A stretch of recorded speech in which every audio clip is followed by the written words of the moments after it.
сәлеметсіздер ме? Бүгінгі тақырып ұйым және басқару жүйесі, оның құрылымы мен түрлері.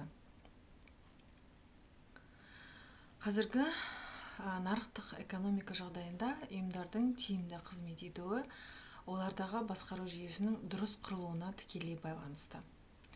Ұйым белгілі бір мақсаттарға жету үшін адамдардың бірлескен қызметін үйлестіретін әлеуметтік экономикалық жүйе. Ал басқару жүйесі сол ұйымның қызметін жоспарлау, ұйымдастыру, үйлестіру, ынталандыру және бақылау арқылы оның тұрақты дамуын қамтамасыз етеді. Сондықтан ұйым мен басқару жүйесінің құрылымы мен түрлерін зерттеу менеджмент пәнінің маңызды құрамдас бөлігі болып табылады. Ұйым ұғымы мен оның негізгі белгілеріне келетін болсақ, ұйым ол ортақ мақсатқа жету үшін біріккен адамдардың тобының саналы түрде құрылған құрылымы. Негізгі қағидаты белгілі бір ережелерге, тәртіпке және басқару жүйесіне негізделген әлеуметтік экономикалық жүйе. Ұйымдар қоғамның экономикалық, әлеуметтік және мәдени дамуының элементі болып табылады. Ұйымның негізгі 5 белгісі бар. Олар ортақ мақсаттың болуы, яғни барлық мүшелердің біріктіретін және бағыт-бағдар беретін нақты анықталған стратегиялық немесе тактикалық мақсаты. Мүшелерінің болуы, ұйымның құрамына кіретін және өз міндеттерін орындайтын адамдар тобы, кадрлық әлеуеті болуы. Еңбек бөлінісі, яғни қызметкерлер арасында функциялар мен міндеттердің мамандануы және дифференциациялану принципі бойынша бөлінуі. Басқару құрылымының болуы, иерархия, бағыныштық және үйлестіру жүйесі арқылы ұйымдастырылған басқару жүйесінің құрылымдық моделі. Ішкі тәртіп және ережелердің болуы, яғни ұйым мүшелерінің әрекетін реттейтін ішкі нормалар, стандарттар және ұйымдық мәдениет элементтерінің болуы. Осы 5 негізгі ұйымның 5 белгісі. Ұйымның мақсаттары мен функцияларына келетін болсақ, ұйымның басты мақсаты өз қызметі арқылы белгілі бір нәтижеге қол жеткізу. Басты мақсаты ұйымның. Мақсаттар ұйымның даму бағытын анықтайды және басқару шешімдерінің негізін құрайды. Мақсаттар стратегиялық жоспарлаудың бастапқы нүктесі болып табылады және ұйым қызметкерлерін ортақ бағытқа жұмылдырады. Ұйымның негізгі 4 функциясы бар. Біріншіден, өндірістік немесе қызмет көрсету функциясы. Тауарлар мен қызметтерді жасау, өндіру және тұтынушыларға жеткізу процесі. Бұл ұйымның негізгі қызметі мен оның нарықтағы болу себебін айқындайды. Екінші функциясы ұйымның бұл экономикалық функция, яғни пайда табу, қаржылық тұрақтылықты қамтамасыз ету, ресурстарды тиімді пайдалану және экономикалық өсу стратегиясын жүзеге асыру. Үшінші функциясы әлеуметтік функция. Бұл жұмыс орындарын құру, қызметкерлердің әл-ауқатын қамтамасыз ету, кәсіби даму мүмкіндіктерін ұсыну және қоғамның әлеуметтік саласына үлес қосу. Төртінші функциясы бұл инновациялық функция, яғни жаңа технологиялар мен әдістерді енгізу, зерттеу жүргізу, бәсекеге қабілеттілікті арттыру және индустрия дамуына үлес қосу. Бұл функциялар ұйымның сыртқы ортадағы орнын айқындап, оның ұзақ мерзімді табысты қызмет етуінің негізін қалайды. Басқару жүйесі ұғымы және оның мәні.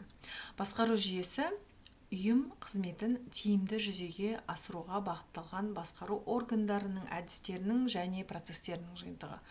Ол басқару субъектісі мен объектісінің өзара әрекеті арқылы жүзеге асырылады.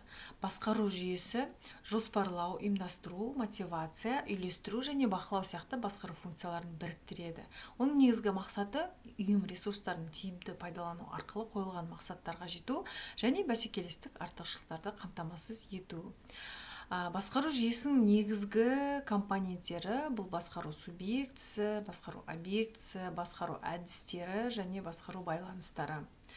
Басқару субъектісі бұл шешімдер қабылдайтын басшылар, менеджерлер, басқару органдары. Ал объектісі бұл басқару әрекетіне ұшырайтын ұжым, бөлімдер, қызметкерлер және процестер. Басқару әдістері бұл экономикалық болуы мүмкін, әкімшілік, құқықтық және әлеуметтік психологиялық әдістерінің жиынтығынан тұрады. Басқару байланыстары тік және көлденең коммуникация, ақпарат алмасу және үйлестіру желілері арқылы жүзеге асырылады. Басқару жүйесінің құрылымы басқару деңгейлері мен буындарының өзара байланысы. Құрылым басқару процесінің тиімділігіне тікелей әсер етеді. Тиімді құрылым басқару шешімдерінің жедел қабылдануын, ақпараттың еркін ағымын және координацияның жоғары деңгейін қамтамасыз етеді. Төменгі басқару деңгейі тікелей өндірістік процестерді басқару, жедел жоспарлау және бақылау функцияларын орындайтын алғашқы деңгей менеджерлері. Орта басқару деңгейі бұл бөлімдер мен департаменттерді үйлестіретін, тактикалық шешімдер қабылдайтын және жоғары басшылықпен байланыс орнататын менеджерлер. Жоғары басқару деңгейлері бұл стратегиялық бағыттарды айқындайтын, маңызды шешімдер қабылдайтын және ұйымның жалпы саясатын қалыптастыратын топ менеджерлер.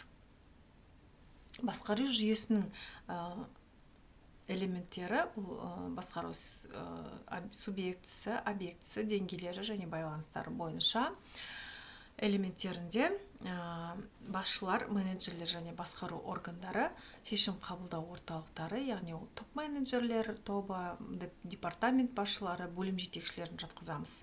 Басқару объектісінде ұжым, бөлімдер, қызметкерлер, басқару әрекеттерінің нысаны, яғни өндірістік бөлімшелер, қызмет көрсету бөлімдері, қолдау қызметтері жатады. Басқару деңгейлері бойынша жоғары, орта, төмен иерархиялық басқару құрылымының негізінде стратегиялық деңгей, тактикалық деңгей және операциялық деңгей болып бөлінеді. Басқару байланыстары тік және көлденең ақпарат пен шешімдер ағымының арналары, яғни командалық байланыстар, функционалдық байланыстар және консультативтік байланыстар. Ұйымдық басқару құрылымы ол ұйымдағы басқару буындарының, бөлімшелердің және олардың арасындағы өзара байланыстарын ресми түрде қалыптастыратын жүйе. Ол ұйымның стратегиясына, көлеміне және қызмет сапасына байланысты қалыптасады саласына. Құрылымның мақсаты бұл басқару функцияларын бөлу, жауапкершілікті нақтылау, үйлестіруді жақсарту және тиімділікті арттыру. Ал қалыптасу факторлы ұйым стратегиясы, қызмет көлемі, индустрия ерекшеліктері және сыртқы орта талаптары. Ұйымдық басқару құрылымның негізгі түрлері ол сызықтық құрылым, функционалдық құрылым және сызықтық функционалдық құрылым. Сызықтық құрылым басқару бір басшы арқылы жүзеге асырылады. Бұл жерде құрылым қарапайым және шағын ұйымдарға тән. Оның артықшылығы нақты бағыныштық, жауапкершіліктің айқындылығы.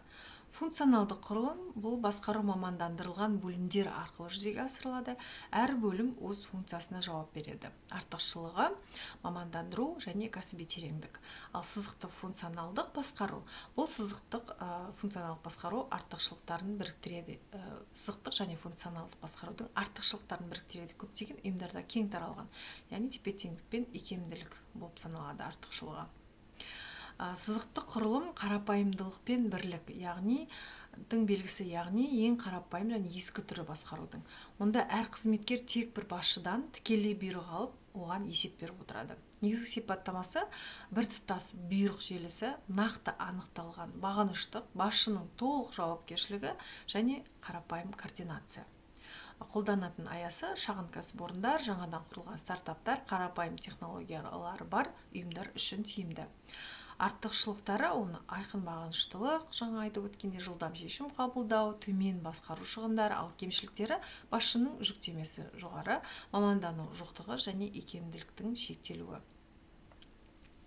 Функционалдық құрылым басқару функциялар бойынша мамандандырылған бөлімдерге бөлінеді. Әр бөлім өзінің мамандану саласына байланысты барлық ұйымға қызмет көрсетеді. Мысалы, қаржы бөлімі бюджеттеу, қаржылық, жоспарлау, есеп беру және қаржылық талдау жүргізу функцияларын орындайды. Маркетинг бөлімі нарықты зерттеу, жарнама, өткізу арналары және клиенттермен қарым-қатынас басқаруды іске асырады. Өндіріс бөлімі өндірістік процестерді жоспарлап, ұйымдастырып және өнім сапасын бақылайды. Ал кадр бөлімі жұмысқа қабылдау, даярлау, басқару кадрларды сияқты функцияларды атқарады. Сызықты функционалдық құрылым бойынша ол гибридті модель. Бұл құрылым қазіргі ортада және ірі ұйымдарда ең кең таралған модель болып табылады. Ол сызықтық басқарудың айқындығын функционалдық мамандандырумен біріктіреді. Бұның ерекшелігі сызықтық басшылар шешім қабылдайды, функционалдық бөлімдер консультация береді, нақты жауапкершілік бөлінісі іске асырылады және мамандандырылған қызмет көрсетіледі. Тиімді факторлары басқару сапасының жоғарылығы, мамандардың тәжірибесін пайдалану мүмкіндігі, икемді координация жүйесі және өсу мүмкіндіктерінің бар болуы.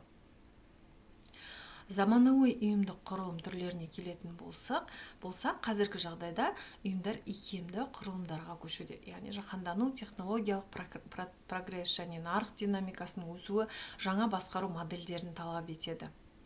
Ол дивизиондық құрылым, яғни өнім, нарық немесе аймақ бойынша бөлінген автономды дивизиялар жүйесі, матрицалық құрылым функционалдық және жобалық басқарудың қос бағыныштық негізіндегі үйлесімі, жобалық құрылым уақытша жобалар айналасында қалыптасатын икемді командалық ұйымдастыру және желілік құрылым тәуелсіз ұйымдардың серіктестік желісі негізінде виртуалды қызметтесуі.